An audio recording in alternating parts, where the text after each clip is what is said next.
Okay, guys. Well, I thank you so much for that introduction, and I think that you basically also helped me with my part of the discussion, though.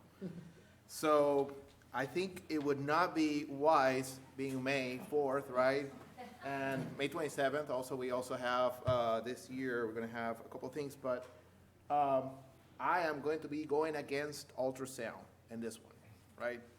And that's not going to be an easy task. So is there a role for focus in triple rupture? And I want to start first that I don't have any disclosure at this guy, so I guess I am poor.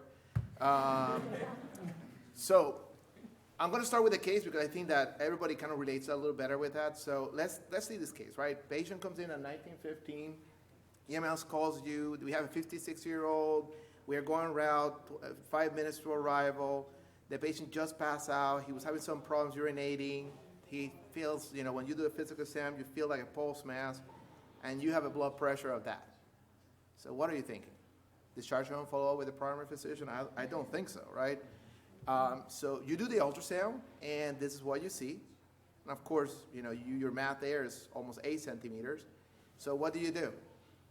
What should you do? Call the surgeon. Thank you so much, right? So you call the surgeon, and the surgeon answers very nicely at 2 o'clock in the morning. No, actually it was 19, so it was early.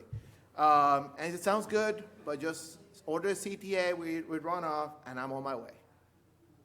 And you're like, okay, why do I have to do the CTA, right? I already did the diagnosis. Let me call ICU, admit him, and take it to the OR, right? So you do the actual CT on this patient, and this is what you find, right? Very similar to your ultrasound. You can see that it's almost identical of what you did, right? So you're seeing very from the false lumen there, the true lumen there. And the CT actually does show this. Bunch of blood outside, right? Not only that, you can see that there's a bunch of blood everywhere there. So in this case, was the vascular surgeon right to asking for the CT scan? How many of you actually think that it was right? How many of you think it was wrong? Wow, I'm in a minority. There's no bias in this room. Thank you so much. Well, I am going to show you that maybe the CT surgeon or the vascular surgeon knows what they're doing. And it pains me to believe that I would say that. But what about this scenario? Same patient, EMS calls you, 65 years old, the patient has abdominal pain, right flank pain, has some problems urinating. You initially don't have any vital signs en route, patient is a smoker. When he arrives, this is what you get for vital signs. So what are you going to do with that patient? Ultrasound again? Or in a busy ER that you have like 100 people there and you have to move twice of what you're supposed to be doing, you're going to probably order a CT scan on this patient, see the next 2 patients, and come back to this one if you have time. And why is that? Why would you actually be doing that? Because in your sense, those vital signs, they're a little bit like in the EFI side. I can still do the ultrasound, but he's more stable and maybe he can wait for the CT scan, right? So just to capitalize here, right? So the triad of abdominal pain, back pain, hypotension, and pulsatile mass, you can only see about 30 to 50% of the time. So that's your reference there. Out of those, it's actually more interesting because the majority are basically rupture in the retroperitoneal space. That's about 88% of those. And about 12% go into an intraperitoneal cavity, and some of them are going to be ruptured into the duodenum. That makes them even more interesting. So you have one of those, make sure you publish it. So how good is ultrasound to detect retroperitoneal bleeds? Anybody wants to guess? Ultrasound is great, right? Well, what about if I tell you there's only 4% sensitivity for it? I'm sorry. You cannot sell me anything for 4%. But if I really want to go into more details, right, I'm actually going to go to the same paper that he described, right? So we talk about that. Again, he's not telling you the majority of these ultrasounds are taking 10 to 20 minutes. How many of you actually have 10 minutes to actually, or 20 minutes to do an ultrasound in your department?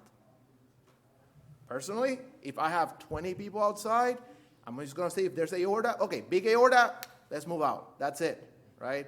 Because that's not really care. Now, if I see something weird or crazy or see a blood, that's a plus, right? Or the patient hypotensive, I will go from there. And then, of course, he did talk to you about the sensitivity. Out of those, the two biggest ones that have the biggest sensitivity are going to be what? The one I cannot pronounce because I'm Puerto Rican, the thrombus iron homogeneity, whatever, and the retroperitoneal hematoma. And I already told you that we're not good at seeing those. So, how good is CTA to detect retroperitoneal bleed? Anybody want to guess that one?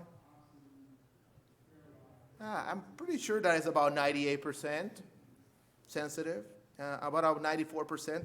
And this is with the N of 97 patients, and out of those, 58 actually have retroperitoneal bleeds, okay?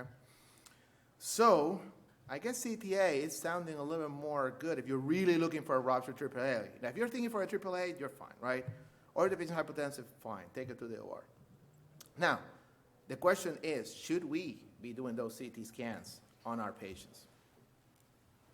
Well, I'm going to do a little bit curve here, and I'm going to tell you that maybe you do have more time than you think you do. So this is actually a pretty interesting study.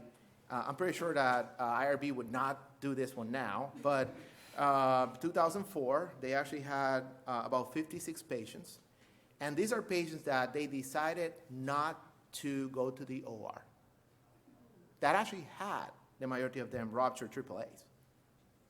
So, some of the reasons that they decided was because of the lifestyle. The majority of them were about 85 years old. So, take them to the OR, probably they're going to die. Not take it to the OR, they're going to die. So, you're basically trying to decide where is it you're going to go. Or the patient maybe was in cardiac arrest or already hypoperfusing. So, those patients probably had like bad outcomes no matter what you did, right? So, they decided, well, since they're not going to the OR, why don't we decide if we can do a CT on them and see how big this thing is, right? Again, I'm telling you, I don't think that I will go with standard IRB protocols right now. But if you look at them, the median systolic blood pressure was about the 110s for these patients. The heart rate was in the 88s, 90s, and the concentrated hemoglobin was about 10.5. Now, interestingly enough, most of these patients, okay, 87% of them were admitted, and they died after 2.5 hours. Actually, if you actually go to the specific detail on this study, the majority of the patients actually had symptoms for over 5 hours, okay? And the majority, at least the median death, was about 10.5 hours after they got admitted. So, you're concerned now. Well, we always say don't send them to a CT scan because that's going to be horrible, but maybe you do have some time, okay? Now, I'm not saying if the patient's crashing in front of you, don't think about it. But if the patient is somewhat stable, like the second case that we talk about, maybe this is an accurate option. And I'll tell you why in a second, too. So why should we do the CT scans for these patients? Well, what would you prefer to do?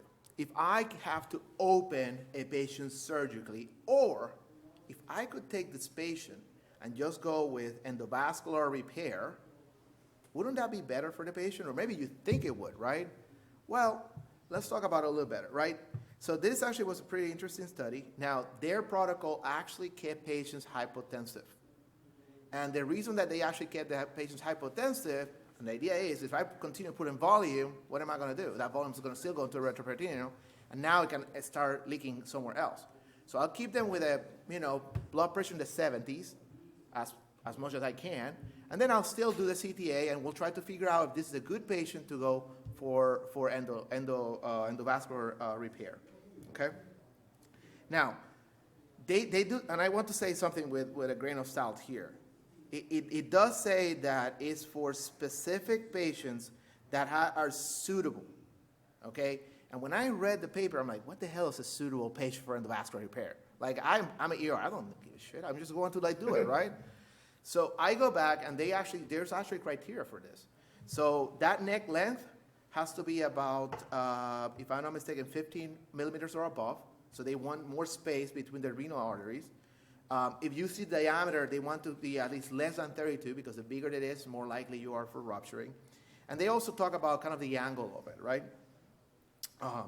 So interestingly enough, if you actually look at the 6-month mortality and the 30 days and the 6-month mortality in between the operative and the endovascular. Following that, guess what? The 30 days was 4% versus 6.1, and the 6 months mortality was 20% versus 45%. Okay, so now you are taking the right patient for endovascular procedure instead of just going and taking them to open blindly there, not knowing where the hell the patient's bleeding from. So again, this was 132 patients. Again, the mortality reduction was about 25%. That's a lot. Okay. Not only that, if your hospital is like mine, you don't want to keep those patients extra time there. So the patient actually went for endovascular. They only have to stay in the hospital about 9 days versus the operative patients that actually stay there for about 17 days. A lot of cost there, my friend.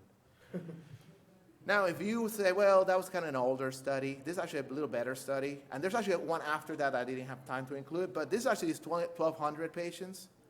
And guess what? If you actually do the CT scan and you take these patients to the right time for the OR, you're making a difference. So, with that said, I do think that CT scan does play an invaluable part for information on these patients. And when that CT surgeon or your vascular surgeon comes back to you and say, I want the CTA with runoff, don't say, oh, damn it, now I have to take this patient to the OR. You might actually be doing a favor for that patient. And that should be part of your diagnostic workup. Okay? Well, I have nothing else. Any questions? And of course, there's just a little piece of people there that are important there. So thank you so much for your attention. I really appreciate it.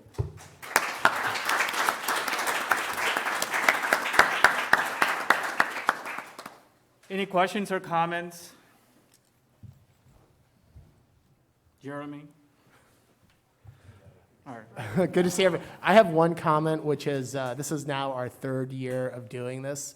And I think in light of recent publications, I think we need to hopefully recruit some of the females in the audience to come and replace us and take our place. So I think there was a recent publication asking for that. And so this is my response, which is to say, please come up to us if you're interested in participating in these debates. Thank you. Sorry. No problem. First, my conflict of interest, my name's also Dan. So on that note, regarding the first presentation, that neck back, and since I don't do ultrasound, all of these studies were done in people who were experienced ultrasonographers and who, so not most of us. I mean, most ER docs are not what I would say are experienced sonographers. We know how to do it, we can do some basic stuff, but something that we don't see very often and is maybe difficult and questionable on the prognosis issue. Should we be looking at trying to do this? And certainly as a peer reviewer, I see more and more studies of ultrasound coming across, and almost all of them involve people who've been especially trained in doing ultrasound, and taking that and comparing it to the rest of us makes no sense.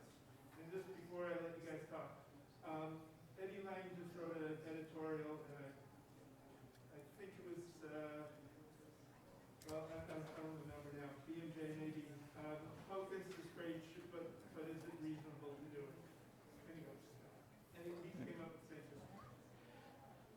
I think that's a very good point. I would say two things. One is, I think if you want to pick an application, most of the emergency physicians with basic ultrasound skills can do, I think that would be soft tissue ultrasound. So I think it is a very achievable skill, at least in my opinion. That includes diagnosing necrotizing fasciitis, and I don't know if everybody in the audience would agree with that. If it is something like AAA rupture, or even, I would even challenge that compared to even cardiac ultrasound, I think soft tissue ultrasound is something very learnable technique, and I think that is something even an intern by the end of the first year, I think he or she would be able to diagnose necrotizing fasciitis. That's one. Second is, I think Chris Fox's study actually included operators with a varied ultrasound experience. That included interns and people who have very minimal skills. So I agree with you in the sense that not everybody might be able to diagnose necrotic fasciitis, but it is something with some minimal training. I do believe that is something it's an achievable skill. Any other comments, or Dan? Yeah, no, I mean, I think in a way you brought up a point that plagues our specialty, which is infrequent, high-risk procedures that you're expected to master. Ultrasound isn't the only one. I mean, crike, I can't tell you the last time I had to crike someone. Even, laryngoscopy with the the flexible video laryngoscope. I think those are all skills you have to learn. And it's true, some people they won't have the cognitive bandwidth to learn one thing over another. And I guess it's up to the specialty and our educators, so program directors in the room, to determine what exactly the sort of spectrum and the breadth of our training should include, what we should expect of ourselves, and what we consider sort of, off. I'm just going to add just very quickly, but in that note, there are currently discussions of adding for our current residents what they're supposed to be doing. So there's right now changes are going to be coming from the RRC, okay? I'm a program director, so I review a lot of those. And I can tell you that the number for ultrasound specific for our specialty, one of the suggestions to go higher than it is, and there's going to be specific for certain things. So I wouldn't be surprised if you're going to start seeing more out of this instead of like, hey, before we only have to do 175 scans and we're done. I think that we are going to be pushing that limit until see what is it that we are supposed to be doing or not. So if I would to stab, the next group is already here. I would just add something really quick, that if you're doing ultrasound soft tissue for abscess present or not, you are going to find neck fasc. So being aware of that as you start building it, whether you're looking for it or not, they will start to come across your desk.